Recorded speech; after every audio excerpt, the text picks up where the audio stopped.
Chapitre 15. Alors des pharisiens et des scribes vinrent de Jérusalem auprès de Jésus, et dirent: Pourquoi tes disciples transgressent-ils la tradition des anciens? Car ils ne se lavent pas les mains, quand ils prennent leur repas.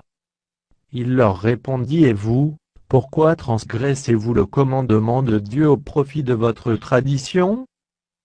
Car Dieu a dit: Honore ton père et ta mère, et celui qui maudira son père ou sa mère sera puni de mort. Mais vous, vous dites: celui qui dira à son père ou à sa mère, ce dont j'aurais pu t'assister est une offrande à Dieu, n'est pas tenu d'honorer son père ou sa mère. Vous annulez ainsi la parole de Dieu au profit de votre tradition. Hypocrite, Ésaïe a bien prophétisé sur vous, quand il a dit: Ce peuple m'honore des lèvres, mais son cœur est éloigné de moi. C'est en vain qu'il m'honore, en enseignant des préceptes qui sont des commandements d'hommes. Ayant appelé à lui la foule, il lui dit: Écoutez, et comprenez. Ce n'est pas ce qui entre dans la bouche qui souille l'homme, mais ce qui sort de la bouche, c'est ce qui souille l'homme. Alors ses disciples s'approchèrent, et lui dirent: Sais-tu que les pharisiens ont été scandalisés des paroles qu'ils ont entendues? Il répondit: Toute plante que n'a pas plantée mon Père céleste sera déracinée. Laissez-les, ce sont des aveugles qui conduisent des aveugles. Si un aveugle conduit un aveugle, ils tomberont tous deux dans une fosse.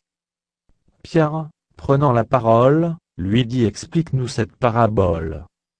Et Jésus dit: Vous aussi, êtes-vous encore sans intelligence? Ne comprenez-vous pas que tout ce qui entre dans la bouche va dans le ventre, puis est jeté dans les lieux secrets? Mais ce qui sort de la bouche vient du cœur, et c'est ce qui souille l'homme.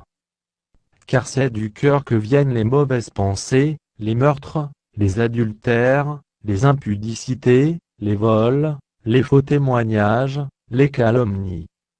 Voilà les choses qui souillent l'homme, mais manger sans s'être lavé les mains, cela ne souille point l'homme. Jésus, étant parti de là, se retira dans le territoire de Tyr et de Sidon. Et voici, une femme cananéenne, qui venait de ces contrées, lui cria: Aie pitié de moi, Seigneur, fils de David. Ma fille est cruellement tourmentée par le démon. Il ne lui répondit pas un mot, et ses disciples s'approchèrent, et lui dirent avec insistance: Renvoie-la, car elle crie derrière nous. Il répondit: Je n'ai été envoyé qu'aux brebis perdues de la maison d'Israël. Mais elle vint se prosterner devant lui, disant: Seigneur, secours-moi. Il répondit: Il n'est pas bien de prendre le pain des enfants, et de le jeter aux petits chiens. Oui, Seigneur, dit-elle, mais les petits chiens mangent les miettes qui tombent de la table de leur maître. Alors Jésus lui dit: Femme, ta foi est grande, qu'il te soit fait comme tu veux. Et, à l'heure même, sa fille fut guérie. Jésus quitta ces lieux, et vint près de la mer de Galilée. Étant monté sur la montagne, il s'y assit.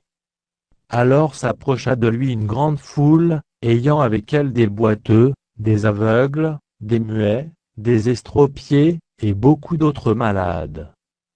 On les mit à ses pieds, et il les guérit. En sorte que la foule était dans l'admiration de voir que les muets parlaient, que les estropiés étaient guéris, que les boiteux marchaient, que les aveugles voyaient, et elle glorifiait le Dieu d'Israël. Jésus, ayant appelé ses disciples, dit: Je suis ému de compassion pour cette foule, car voilà 3 jours qu'ils sont près de moi, et ils n'ont rien à manger. Je ne veux pas les renvoyer à jeun, de peur que les forces ne leur manquent en chemin. Les disciples lui dirent: Comment nous procurer dans ce lieu désert assez de pain pour rassasier une si grande foule? Jésus leur demanda: Combien avez-vous de pain? 7, répondirent-ils, et quelques petits poissons. Alors il fit asseoir la foule par terre, prit les 7 pains et les poissons, et, après avoir rendu grâce, il les rompit et les donna à ses disciples, qui les distribuèrent à la foule. Tous mangèrent et furent rassasiés, et l'on emporta cette corbeille pleine des morceaux qui restaient. Ceux qui avaient mangé étaient 4000 hommes, sans les femmes et les enfants. Ensuite, il renvoya la foule, monta dans la barque, et se rendit dans la contrée de Magadan.